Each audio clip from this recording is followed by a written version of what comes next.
The scene right now, we're at Cape Ann Marina. Nicole Schraft and I. Nicole, what's your plan? What are you going to be videotaping or taking photos of? I'm going to do a time-lapse video. I've done it the last couple of years of all the boats leaving to head out. Last year I sat at the Cut Bridge on the boulevard and watched the boats exit, which was kind of fun. I know some people are planning on doing that this year.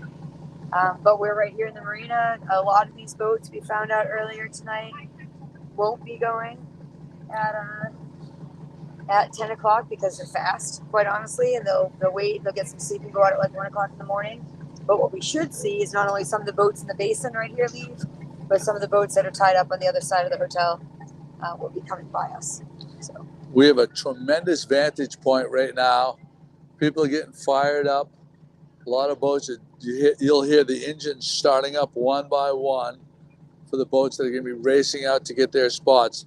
So I talk to a lot of fishermen on a daily basis, and there's going to be there's 85 boats in this tournament. There's going to be a bunch of boats that are going to be clumped up all together.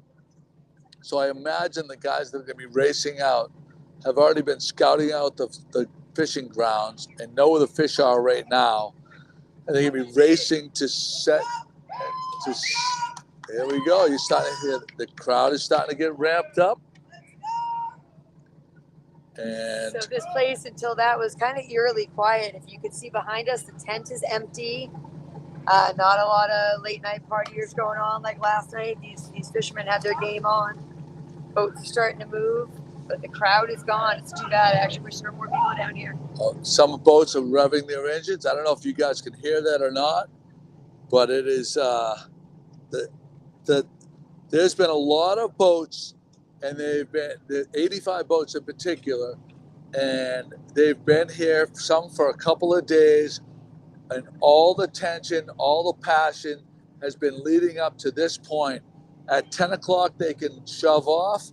I see some people reaching for their lines right now. The opportunity that's right down to our left seems very eager to get going. He's fired up. The Mary B. There goes the Julian. Like the first out. Yep. There they go. Here we go. We get some action. Wow. Oh, these guys right here. That's a small boat, Nicole. Do you know these guys? I don't off the top of my head. Here goes the opportunity. We'll find out though when they get a little bit closer.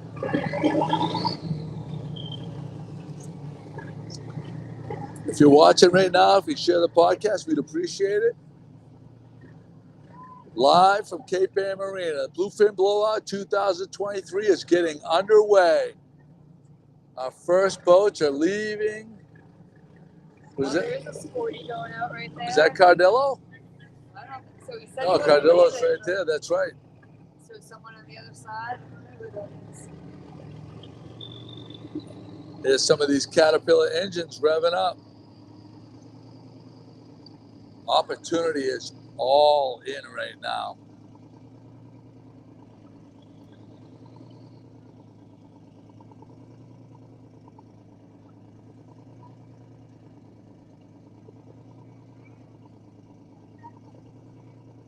Guys are no joke. This goes, what's at stake in this tournament right now? We talk all about the fundraising, but let's keep in mind that these boats stand to get a nice chunk of money and a car for a year. Mini Cooper is on the line. Over $100,000 on the line. Whoever brings it. 25,000 promised. Right? Oh, is that right? Yep. First place gets at least 125,000 this year. So these boats, look at, they're no joke. You can go out at 10, they're going to go out at 10. These guys have been planning this day for months. They have their provisions, they have their bait, they are fired up, and every one of them has visions of sugar plum fairies dancing in their heads with big dollar signs behind it. Now, how does that opportunity feel when he was on his way out and had to stop and wait for those 6 boats to go by? This guy's, you see this opportunity that's right in the middle of your screen right here. It seems like he's got 2 speeds. Full speed reverse and full speed forward. There's no middle gear. He's all over the place. Mary B shoving off right now, letting go of their lines. Captain Jack and the Mary B, I believe. That is a loud engine right now. I don't know what they have hanging over the boat there. They haven't taken it in. I see a drone up above. Oh, there's a drone. Maybe that's Robert Sabaji. Maybe that's the guys from the Bluefin Blowout. That might be a bait. That might be a little bait net over the side of the Mary B. Maybe a live well.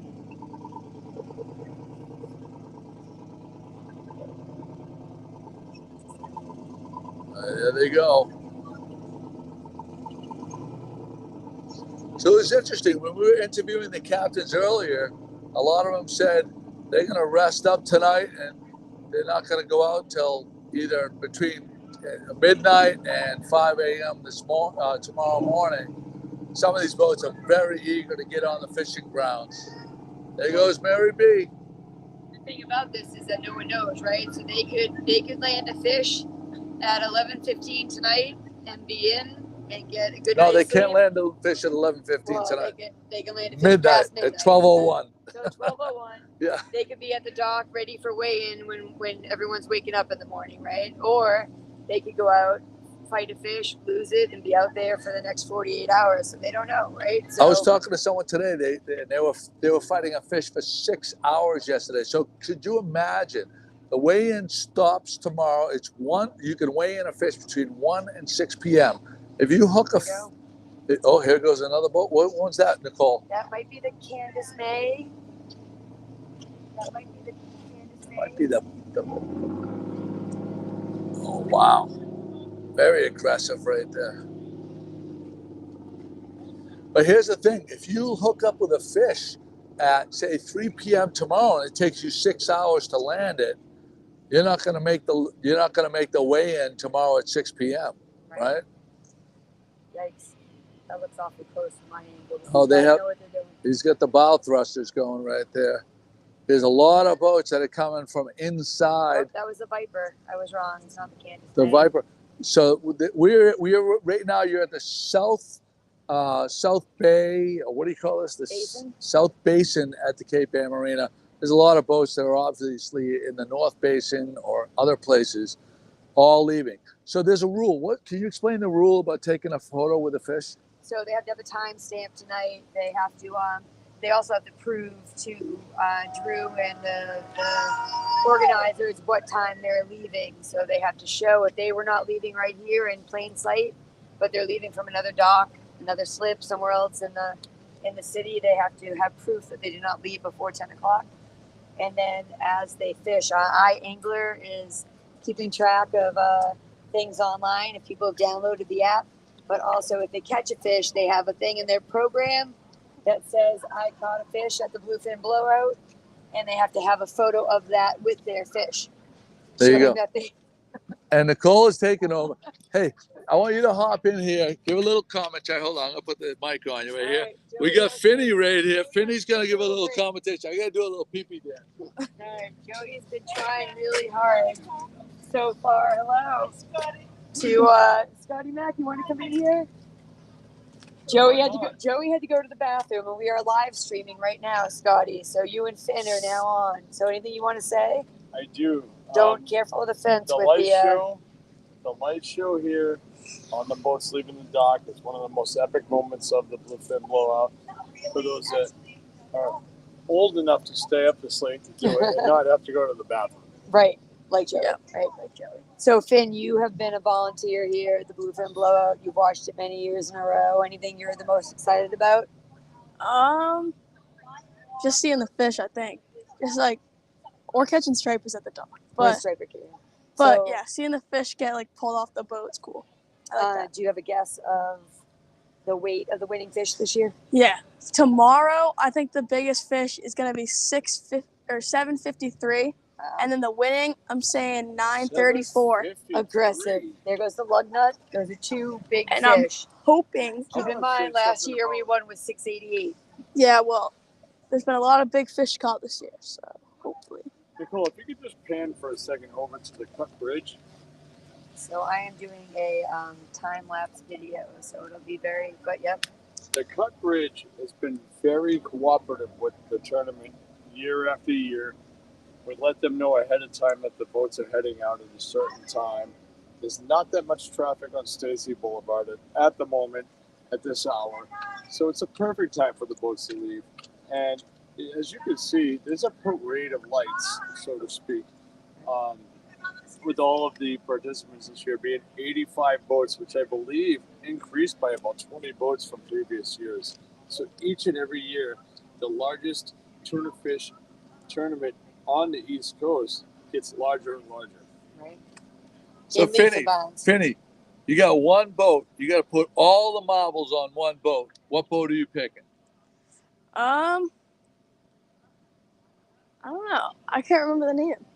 The one that was with the dog. Her name was Duck Soup. I have Duck Soup. They're like top 2. And right here, this boat right here. Former winner of the tournament. I know. I love Tito. It wasn't that big of a fish, but that year there was less fish caught than any other year, and they still won. Did not take the Calcutta, which is a lesson to be learned. Yeah. Alex Petrucci. Yes. Were you thinking this boat right here? It's called Opportunity. Yeah, Opportunity. They have a dog out there, Sailor too. They're from Maine. Got a couple shirts from them. Play with the dog. I'm hoping they can win. Oh, there you go. So was it all based on playing with the dog and the shirts, or was it based on you thinking that they're going to catch a fish? Well, I mean, they're from Maine.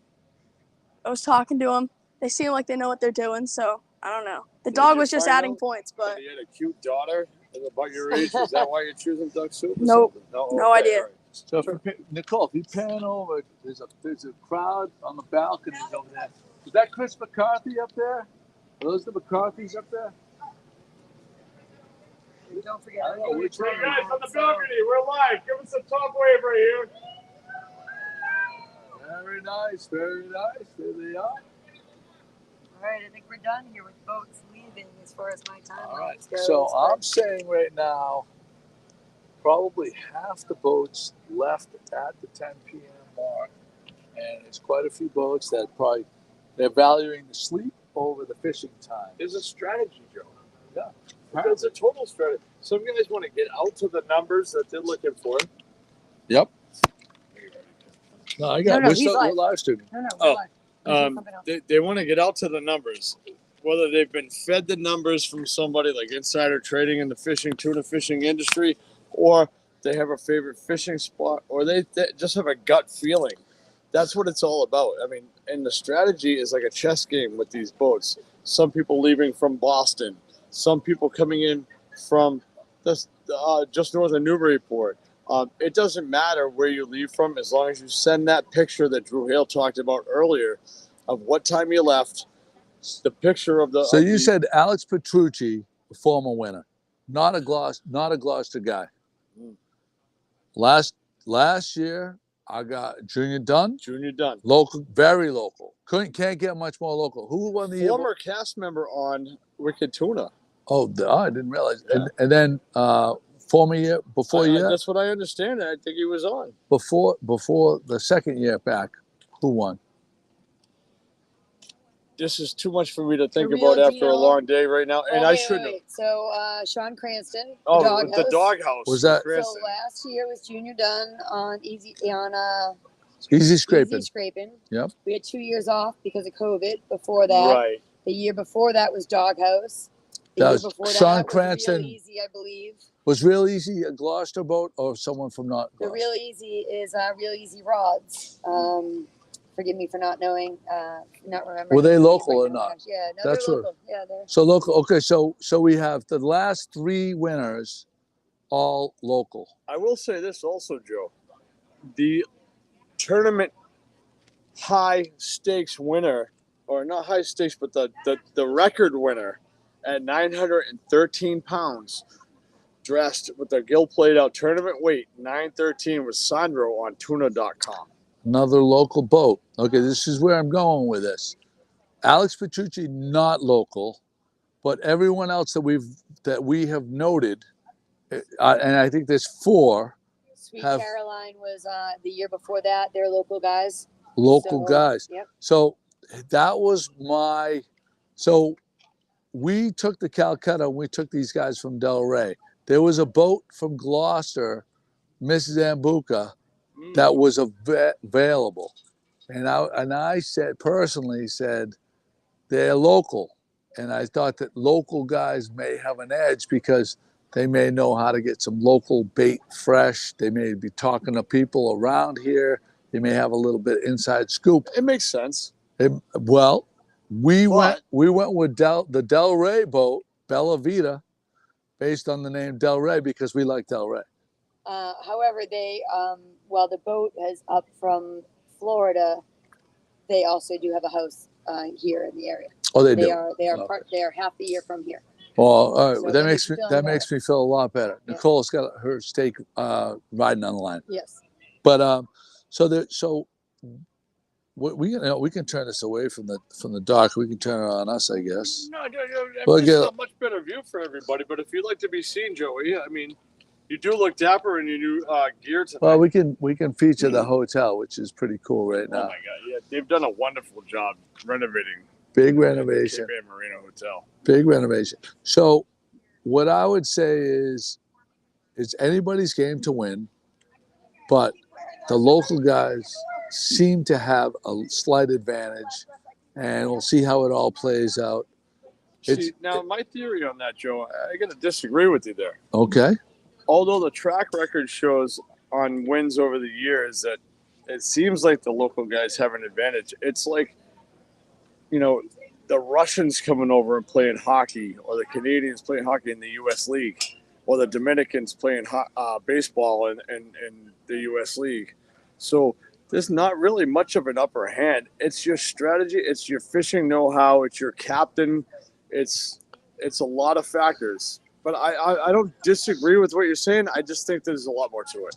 See, I would say, speaking on experience around the fishing industry, local captains talk to local captains, and if they've been fishing for like the last month or so, they get a little bit of a feel for, where fish have been, Where you marking, where they're marking fish, and they talk to other friends that are around here.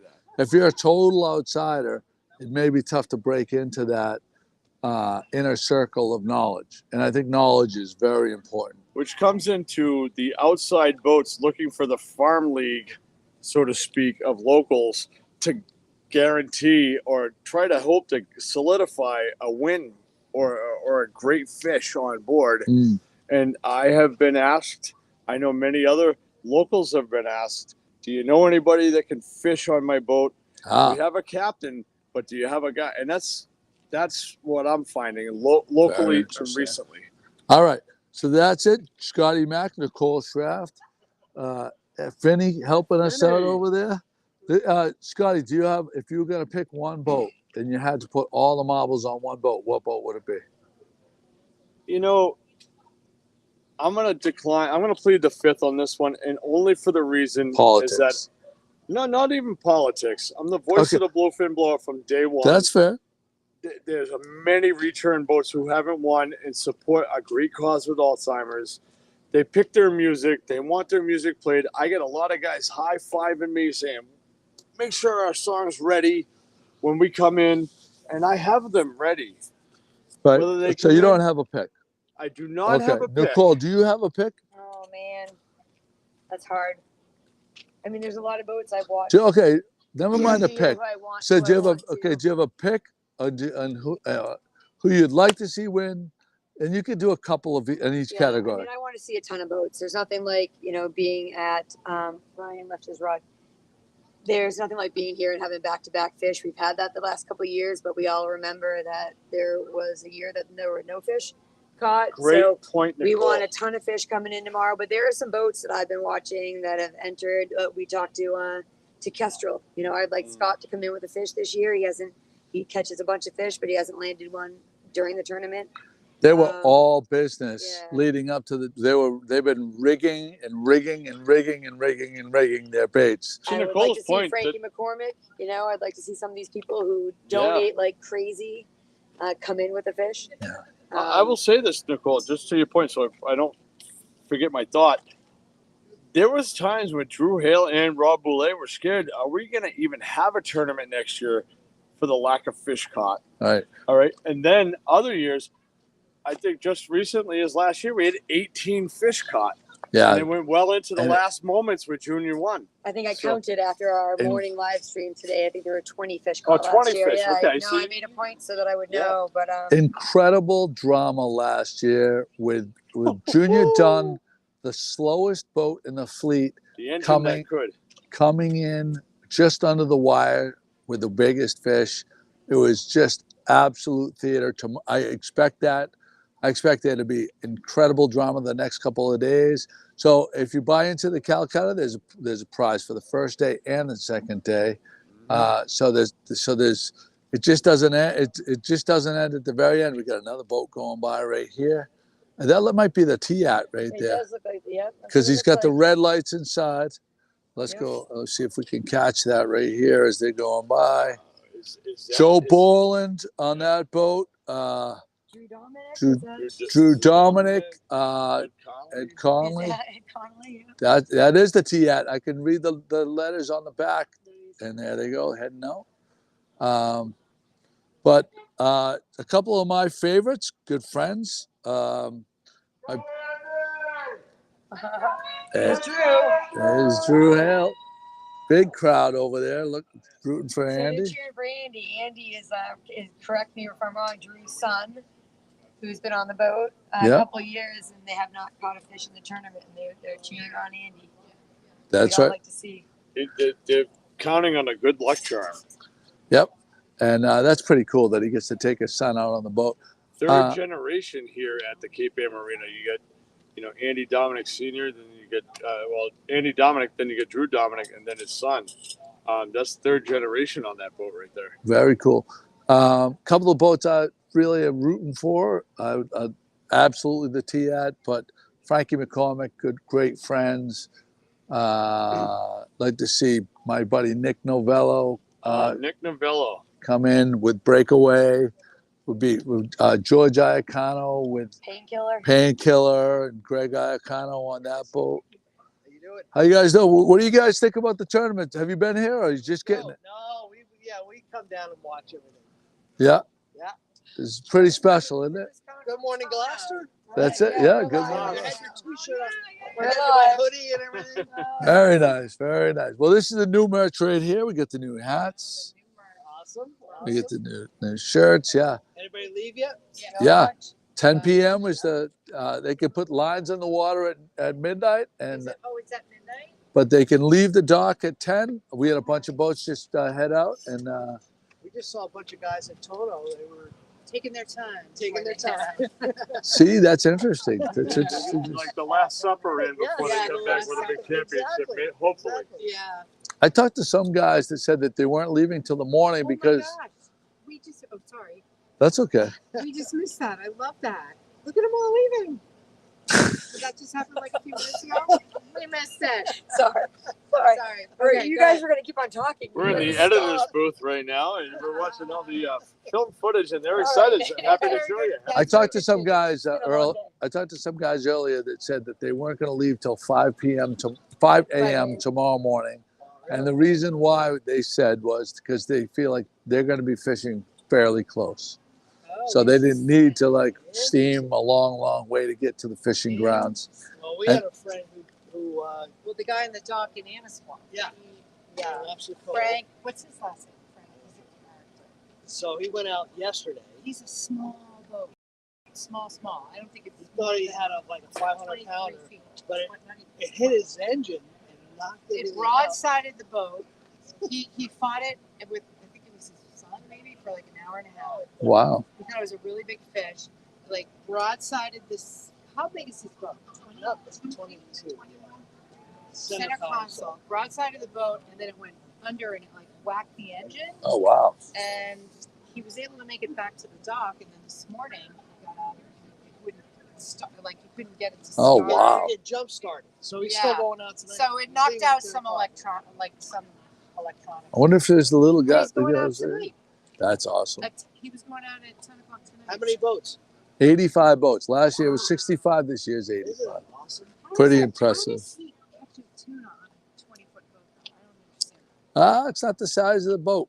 Really? But how What's do you that, bring buddy? it? He has a secret Yeah, spot. that's what I was thinking. How do you bring it in though? How do you? They had a You little. can't- I think they had a little winch. I don't know if it's just the boat that was here, but Yeah, he they had doesn't a have little a carrier system to grab it. All right, I think we're going to wrap it up right here. Thank you guys for joining us. Nicole Schraft did a wonderful job. What can we look forward to tomorrow from you Yes. on the blog? Are you going to do a big photo dump with all the photos that you took today? I will dump all the photos from the captain's party. I just posted the time lapse on the Bluefin page of the boats leaving. And again, we can't stress enough that boats can start weighing in, I think at noon or 1 o'clock 1 o'clock, tomorrow. yep. And we'll be down here live streaming at 1 o'clock as well. Yep. Good morning, Gloucester. The Tito's lounge is open. The mile marker bar is open. I think there'll be vendors under the tent. The Bluefin swag is open. They have great stuff this year. And hopefully fish will come in nonstop. And We have a there'll be, lot of music. shenanigans planned for Yes. tomorrow. I heard So that. if you're away, please tune in. If you're close by, we'd love for you to come and say hi to us at the booth. We're going to be on the docks at the booth, and we're going to have a real good time. We have some fun and games planned for the in-between time when boats are going to be landing fish right here. Mr. Mayor has his big, beautiful crane right there, ready to lift the fish off the boats, and we're going to have a great time. So, All right. Nicole Schraft, Joey Shibataro, Mr. Finn over there, rocking the flat brim cap like he does. We got some fans over there, and everybody have a great night. We'll see you now. Awesome. Good luck. Have fun. Oh my god, I didn't know you